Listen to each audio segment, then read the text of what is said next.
Sehingga waktu subuh membuat manusia kadang terlupa, kadang terlena, sampai sholat subuhnya terabaikan. Kita akan lihat di masjid kita, di musola kita. Kalau sholat maghrib, mungkin akan penuh jamaahnya. Kalau sholat Jumat, mungkin akan penuh jamaahnya.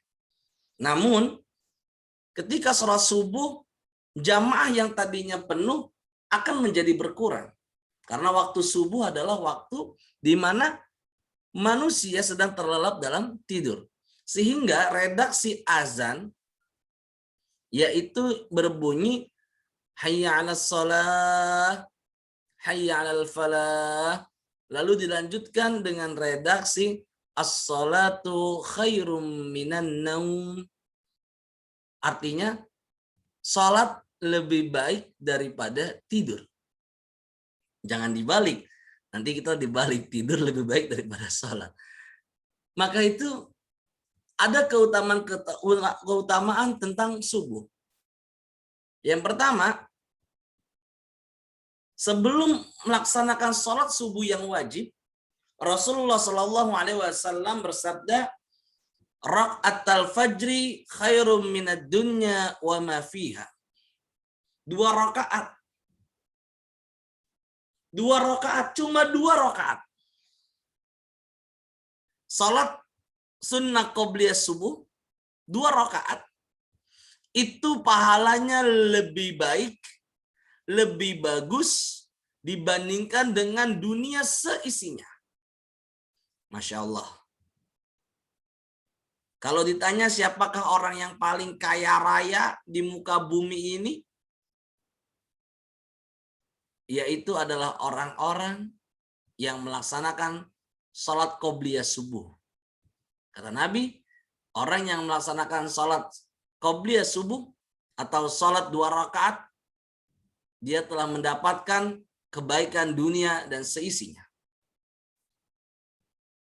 Sampai dikatakan, kalau sholat qobliyahnya saja bagaikan dunia dan isinya, lalu bagaimana dengan pahala sholat subuhnya? Masya Allah, luar biasa. Bagaimana dengan porsi pahala sholat subuhnya? Kalau sholat qobliyah subuhnya saja, 2 rakaatnya saja sebelum sholat subuh, pahalanya dunia seisinya.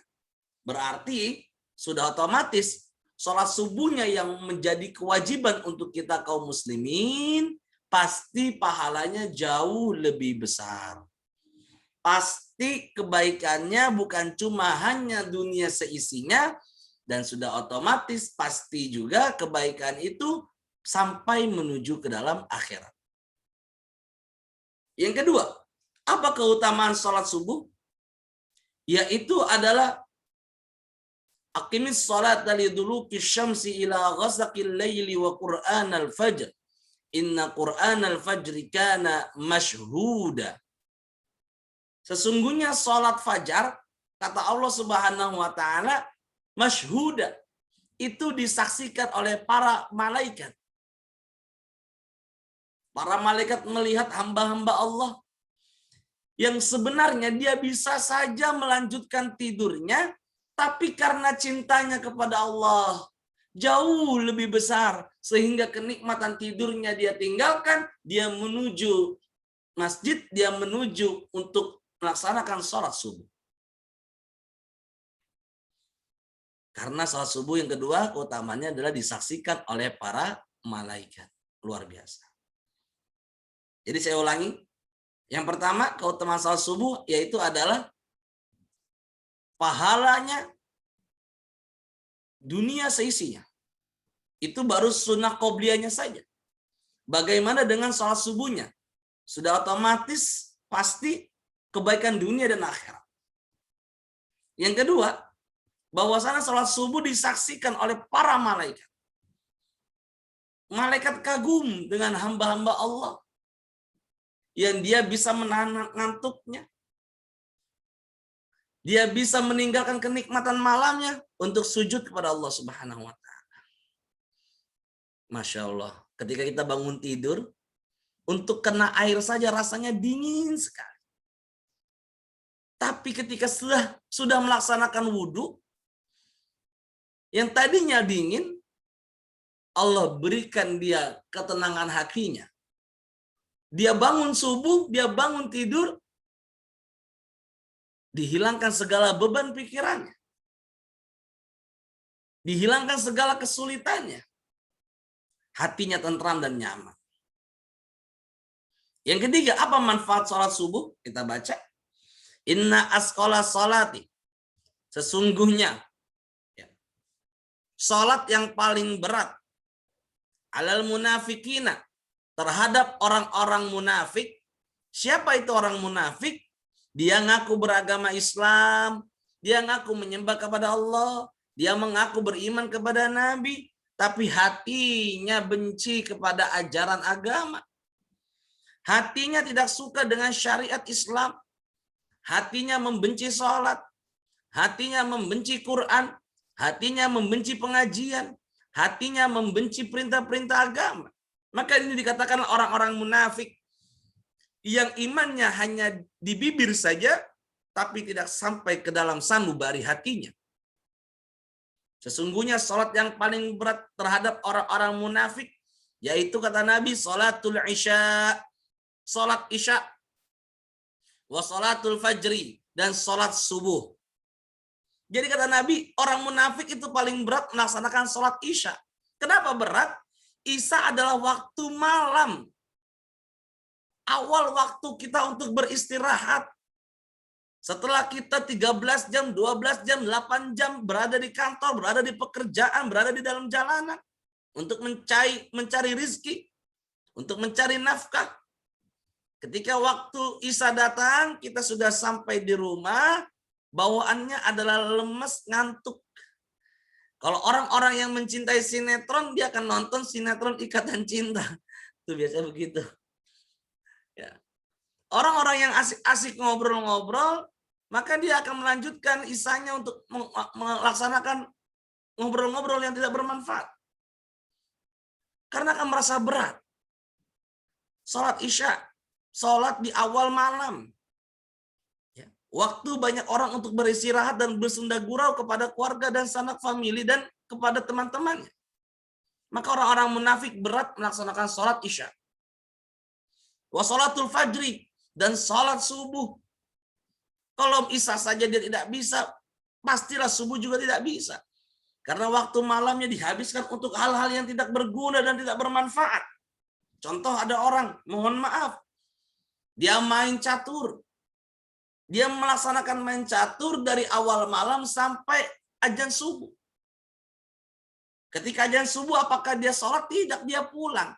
Jadi azan subuh itu bukan tanda masuknya waktu sholat bagi mereka, tapi masuknya tanda berhenti main catur dan pulang ke rumah masing-masing. Apakah sholat? Tidak.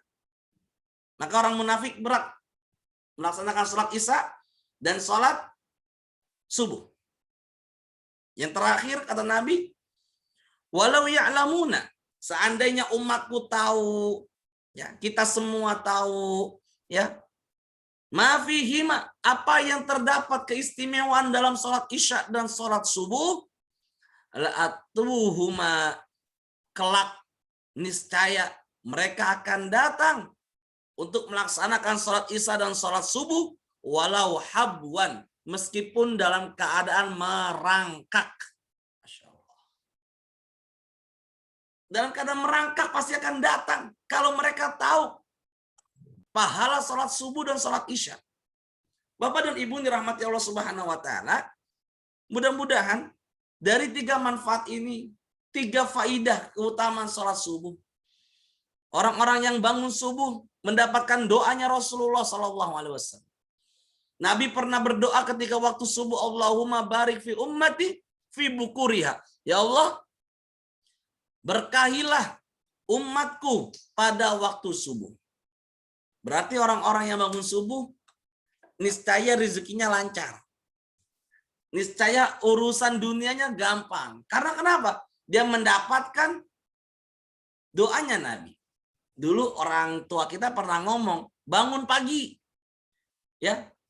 Biar rezeki nggak dipatok ayam. Itu artinya orang tua kita dulu menganjurkan kita agar kita menjemput rezeki.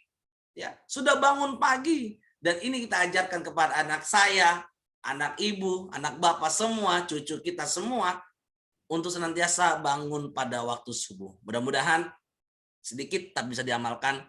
Kurang lebihnya itu saja. Mohon maaf atas segala kekurangannya. Bapak dan Ibu, mudah-mudahan Allah Subhanahu wa taala menjadikan pertemuan kita pada kesempatan ini pertemuan yang dirahmati oleh Allah Subhanahu wa taala dan mudah-mudahan bisa bertemu secara langsung baik di masjid, di musola, di majelis taklim. Nanti kita bisa bertemu di dunia nyata.